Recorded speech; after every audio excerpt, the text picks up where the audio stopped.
ఓం శ్రీ మాత్రే నమః. పరమ పవిత్రమైన ఈ పర్వదినమునకు మూల పురుషుడైన భీష్మ పితామహుని కీర్తి అనంతమైనది. ఇంకా చెప్పాలి అంటే ఆ మహాపురుషుని కీర్తి మరెవ్వరితో సాటిరాదు. శ్రీ మహావిష్ణువుకు అతి ప్రీతికరమైన మాఘ శుద్ధ ఏకాదశిని తన పేరిట బహుమానంగా ఆ స్వామి నుంచే పొంది భీష్మేకాదశిగా పిలిపించుకున్న మహనీయుడు భీష్మాచార్యుడు. వాస్తవంగా అష్టమి తిథి నాడే పరమపదించాడు కనుక శంతనుడి కుమారుడైన భీష్ముని అసలు పేరు సత్యవ్రతుడు.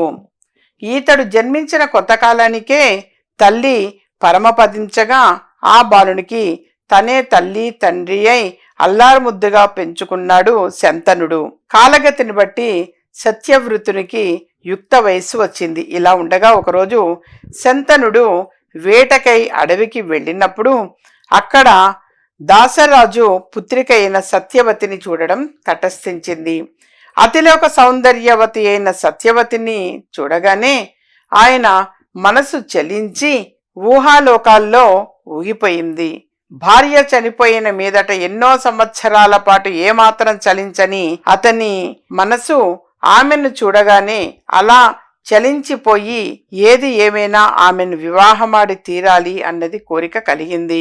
ఆ వెంటనే పెళ్లిడుకొచ్చిన తన కుమారుడు గుర్తుకొచ్చి మరో ఆలోచనకు తావివ్వకుండా రాజ్యానికి తిరిగి వెళ్ళిపోయాడు.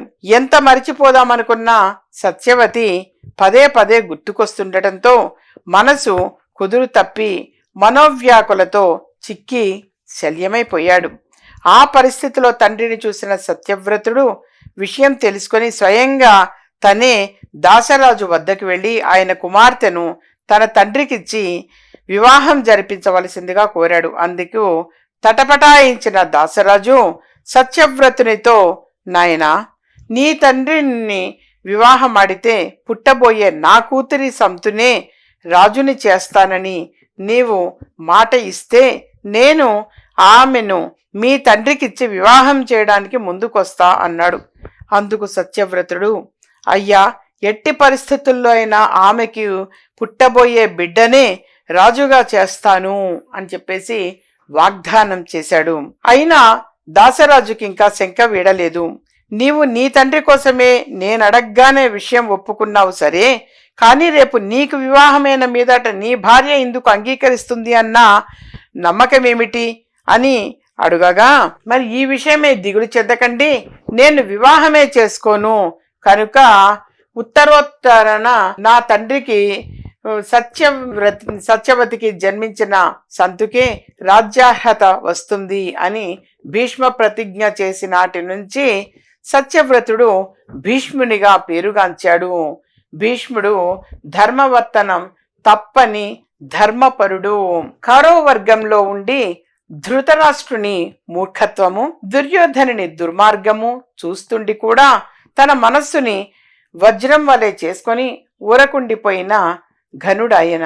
ధర్మం వైపున్న పాండవులను సమర్థించి పాండవ పక్షపాతి అన్న పేరు కూడా పొందాడు. నిజం చెప్పాలి అంటే భీష్ముని జాతకం చాలా విచిత్రమైనది. ఏ విధమైన బాధలు లేని సుఖమయ జీవితం సాగించే రాజవంశంలో పుట్టిన మరుక్షణం నుంచి సమస్యల నిట్టూర్పులను విడుస్తూ జీవనం గడపవలసి వచ్చింది. తన ప్రయత్నాలన్నీ విఫలమై తన కళ్ళ ముందే కౌరవ పాండవ వైరము బలపడి కురుక్షేత్ర సంగ్రామం సంభవించగా చేయున్నది లేక మిన్నకుండవలసి వచ్చినది.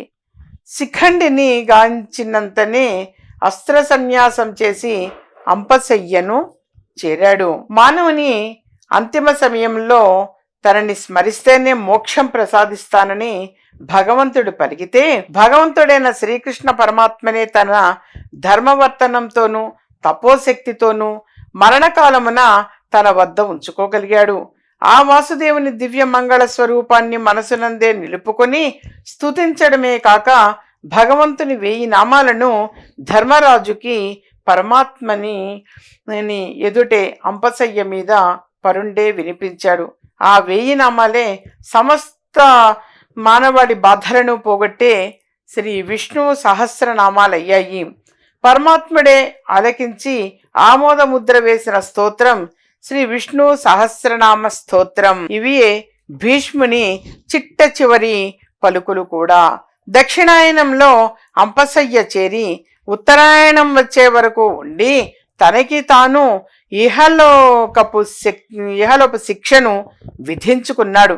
శ్రీకృష్ణ పరమాత్మని దర్శనం జరగాలని తను చేసిన తప్పుని క్షమించాడు కనుకనే ఆ స్వామి ప్రత్యక్షమయ్యాడని భావించి సంతృప్తి చెంది బతికి ఉండగానే మోక్షం పొందిన మహనీయుడు భీష్ముడు.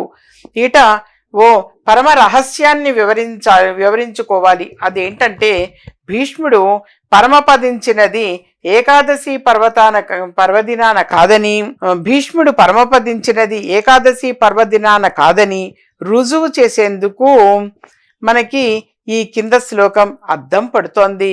మాఘమాసస్య చాతుష్టామ్యాం శుక్ల పక్షే చ పార్థివ ప్రాజపత్యే చ నక్షత్రే మధ్యం ప్రాప్తే దివాకరే.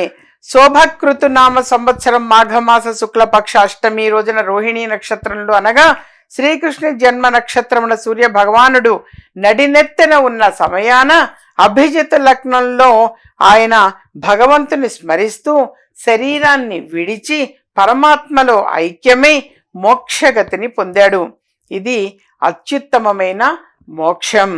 కనుకనే భగవంతునికి ప్రీతికరమైన మాఘ శుద్ధ ఏకాదశి తిథి ఆయన ఆజ్ఞచే భీష్ముని పేరిట భీష్మేకాదశిగా పేరు పొందింది.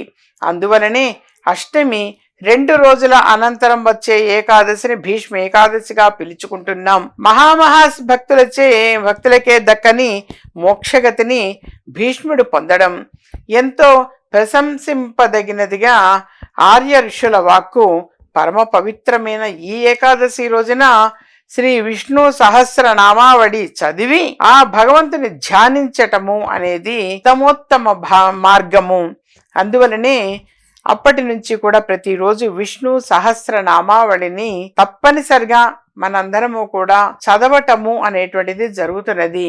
ఎవరైనా సరే ఇంతవరకు అలవాటు లేకపోయినా ఇప్పుడైనా సరే కనీసం విష్ణు సహస్రనామావళిని యథార్థంగా ప్రతిరోజు కూడా చదవడం చాలా చాలా మంచిది నాన్న. అందువల్ల ఇక ఆ రోజు నుంచి కూడా విష్ణు సహస్రనామావళి చదవటము ధ్యానించడం అనేటువంటిది ఉత్తమోత్తమ మార్గంగా తెలియచేయటం జరుగుతున్నది.